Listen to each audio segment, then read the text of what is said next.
Apaan tuh? Apaan tuh? Apaan tuh? Apaan tuh? Apaan tuh?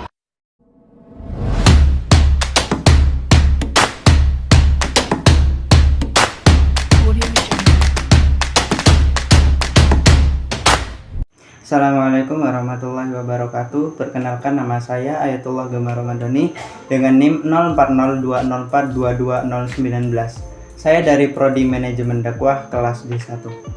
Di sini saya akan sedikit menjelaskan tentang materi utama, yaitu tentang pesan dakwah beserta sub-sub materinya, yaitu yang pertama jenis-jenis pesan dakwah, tema-tema pesan dakwah, dan karakteristik pesan dakwah.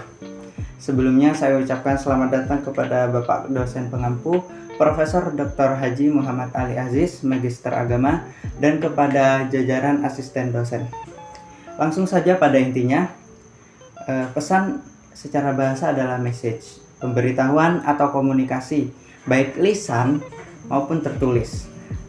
Dakwah secara bahasa adalah kegiatan menyeru dan mengajak untuk beriman kepada Allah Subhanahu wa Ta'ala. Pesan dakwah dibagi menjadi dua, yaitu yang pertama, pesan utama yang bersumber dari Al-Quran dan hadis, dan yang kedua ada pesan tambahan yang bersumber dari selain Al-Quran dan hadis. Langsung saja saya akan menjelaskan tentang jenis pesan dakwah tambahan. Jenis pesan dakwah tambahan yang pertama itu ada pendapat para sahabat Nabi Shallallahu Alaihi Wasallam. Terdapat etika dalam mengutip pendapat sahabat Nabi Shallallahu Alaihi Wasallam. Yang pertama itu tidak bertentangan dengan Al-Quran dan hadis. Yang kedua itu menyebutkan nama sahabat yang dikutip. Yang ketiga menyebut sumber rujukan. Dan yang keempat itu membaca doa radhiyallahu an di belakang nama sahabat. Pesan tambahan yang kedua yaitu pendapat para ulama. Pendapat para ulama itu dibagi menjadi tiga. Yang pertama, pendapat ulama yang sudah disepakati. Yang kedua, pendapat ulama yang masih diperselisihkan. Dan yang ketiga, pendapat ulama yang buruk. Pendapat ulama yang buruk itu maksudnya ulama tersebut tidak berpegang teguh pada Al-Quran dan hadis. Pesan tambahan yang ketiga itu ada hasil penelitian ilmiah. Sifat hasil penelitian ilmiah itu ada dua, relatif dan reflektif.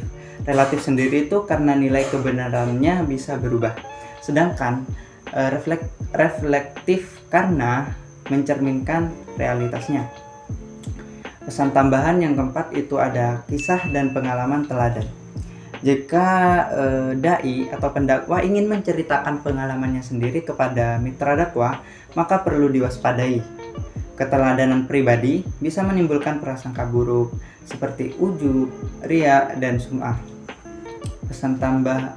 Pesan dakwah tambahan yang kelima itu ada berita dan peristiwa. Dalam Al-Quran, berita sering disebut dengan kata al-naba. Al-naba itu memiliki arti berita yang penting dan terjadinya itu sudah pasti.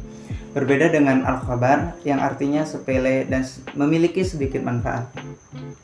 Pesan dakwah tambahan yang keenam yaitu karya sastra. Karya sastra itu berupa seperti syair, puisi, pantun, nasyid, novel, lagu, dan sebagainya. Sebagaimana sabda Nabi Muhammad SAW yang diceritakan Ubay bin Ka'ab. Sesungguhnya ada hikmah dari satu syair. Pesan dakwah tambahan yang ketujuh yaitu karya seni.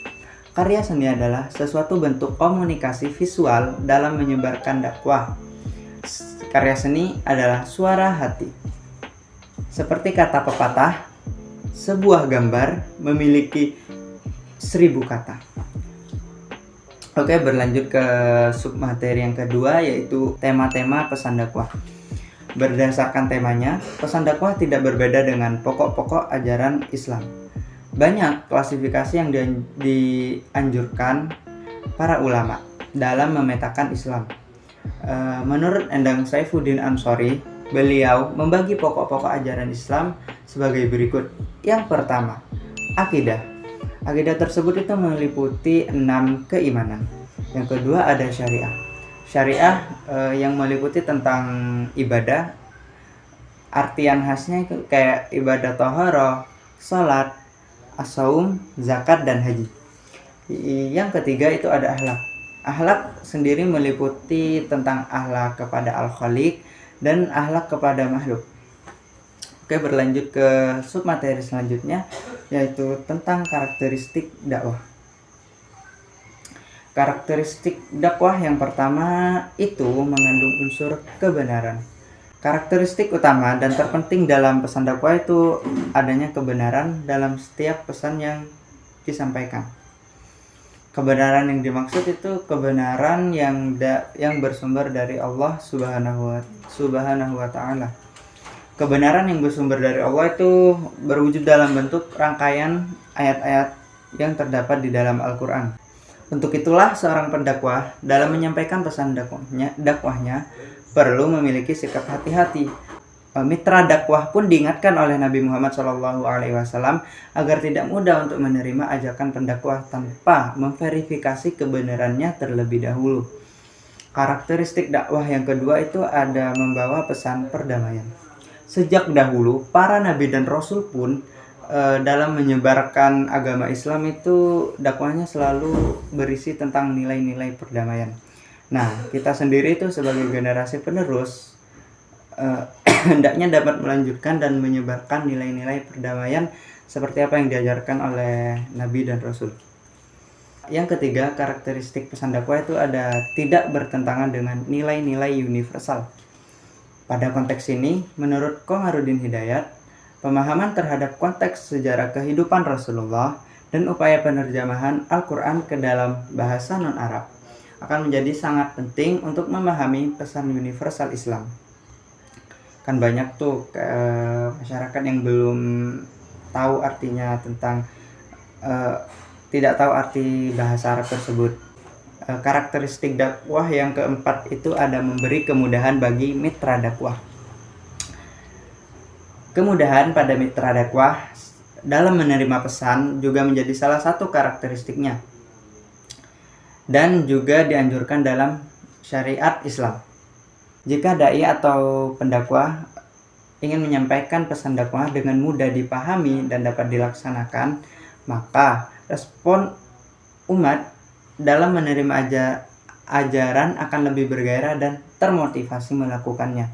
Apalagi kan kecenderungan masyarakat modern saat ini tuh yang senang dengan hal-hal yang praktis, sederhana, dan berfungsi dalam mempermudah hidupnya, seperti itu.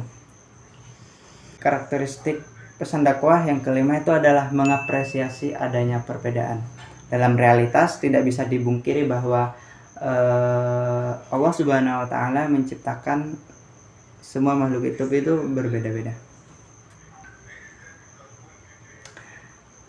Oke, sekian tentang sedikit yang bisa saya sampaikan tentang materi utama itu pesan dakwah dan juga sub-sub materinya. Kurang lebihnya mohon maaf. Terima kasih sudah menonton video ini. Assalamualaikum warahmatullahi wabarakatuh.